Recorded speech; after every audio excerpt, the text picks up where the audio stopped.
Terima kasih pemirsa Anda kembali menyaksikan Kominfo Newsroom. Menteri Perhubungan Budi Karya Sumadi mengecek progres pengerjaan fasilitas pendukung operasional kereta pengumpan kereta cepat Jakarta-Bandung. Menhub Budi memastikan pembangunan fasilitas tersebut ditargetkan selesai pada tahun 2023.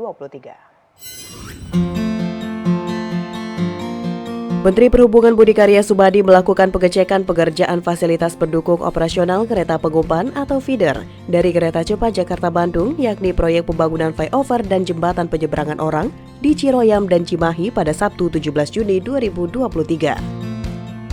Dalam keterangan tertulis, Menteri Budi mengatakan pembangunan dilakukan untuk menghilangkan sejumlah perlintasan sebidang dan yang ada di jalur kereta feeder kereta cepat Jakarta-Bandung pada Larang Bandung sepanjang 14,66 km. Menteri Budi mengatakan selain 2 titik flyover dan JPO tersebut, terdapat 3 titik lainnya yang dibangun. Selain membangun flyover dan JPO, Kemenhub juga tengah melakukan pengerjaan penataan rel, sistem persinyalan dan elektrifikasi, jembatan penghubung, dan pengerjaan fasilitas lainnya di 3 stasiun yang dilalui kereta feeder kereta cepat Jakarta-Bandung, yaitu di Stasiun Padalarang, Stasiun Cimahi, dan Stasiun Bandung. Menhub Budi mengatakan pembangunan fasilitas tersebut ditargetkan selesai pada tahun 2023 dan diharapkan sejumlah pembangunan fasilitas tersebut dapat meningkatkan keselamatan, keamanan, kenyamanan, dan kelancaran perjalanan kereta feeder kereta cepat Jakarta-Bandung, serta mengurangi kemacetan lalu lintas jalan raya. Perjalanan antara stasiun Padalarang Bandung dengan kereta feeder kereta cepat Jakarta-Bandung dapat ditempuh sekitar 20 sampai dengan 22 menit dengan kecepatan maksimal 90 km per jam.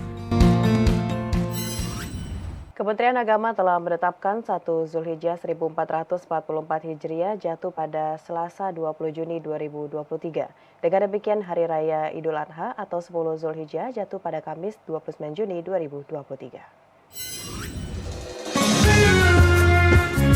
Pemerintah melalui Kementerian Agama Republik Indonesia menetapkan Idul Adha 1444 Hijriah jatuh pada Kamis 29 Juni 2023. Hal tersebut disampaikan langsung Wakil Menteri Agama Republik Indonesia Zainud Tauhid Saadi usai memimpin sidang isbat awal Zulhijjah di Jakarta pada Minggu 18 Juni 2023. Penetapan Idul Adha dikarenakan 1 Zulhijjah 1444 Hijriah ditetapkan pada Selasa 20 Juni 2023. Selain itu, sesuai dengan laporan Direktur Urusan Agama Islam bahwa ketinggian hilal di seluruh Indonesia sudah berada di atas ufuk, namun masih berada di bawah kriteria Imkanur Ruqyat yang ditetapkan Menteri Agama Brunei, Indonesia, Malaysia, dan Singapura. Kemenak sebelumnya juga telah melakukan pemantauan atau Ruqyatul Hilal di 99 titik di Indonesia. Namun, tidak ada satu daerah pun yang melihat hilal. Jika ada perbedaan dalam melaksanakan ibadah yang berkenaan dengan Idul Adha, Wamenak berharap tidak ada masyarakat yang menonjolkan perbedaan. Akan tetapi, harus menemukan persamaan yang ada dan menjunjung tinggi sikap toleransi.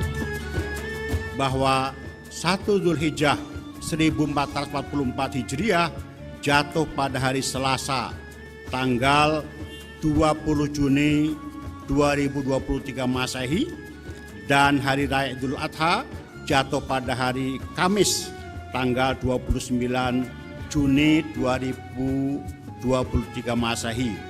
Inilah hasil sidang isbat yang baru saja kita laksanakan dan kita sepakati bersama, dan untuk diketahui oleh seluruh lapisan masyarakat bahwa jika pada hari ini ataupun kedepannya ada perbedaan dalam pelaksanaan ibadah yang berkaitan dengan Idul Adha, kami berharap tidak ada yang menonjolkan perbedaan. Pemirsa, pemerintah telah menyiapkan sebanyak 200 kursi roda dalam penyelenggaraan ibadah haji 2023. Bantuan kursi roda ini berasal dari Bank Syariah Indonesia sebanyak 100 kursi dan Badan Amil Zakat Nasional sebanyak 100 kursi.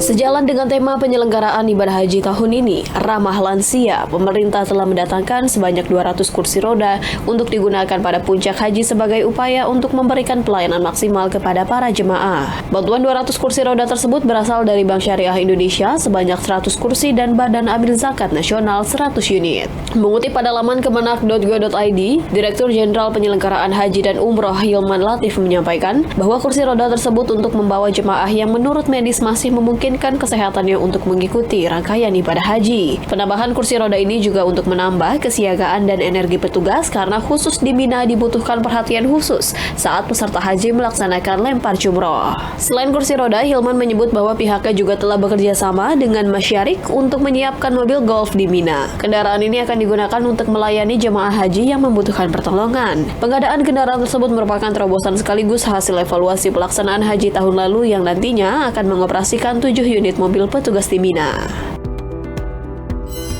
Menteri Perdagangan Zulkifli Hasan berencana akan menambah pasokan impor beras sebanyak 1 juta ton dari India. Hal tersebut dilakukan sebagai upaya mitigasi bencana El Nino atau musim kemarau. Pemerintah berencana menambah pasokan impor beras sebanyak 1 juta ton dari India. Penambahan keran impor beras disebut Menteri Perdagangan Zulkifli Hasan sebagai upaya mitigasi bencana El Nino atau musim kemarau akibat cuaca ekstrim. Penambahan impor beras sudah melalui tahap penandatanganan kerjasama dengan India. Dengan demikian, beras bisa didatangkan kapan saja saat cadangan beras pemerintah mulai menipis.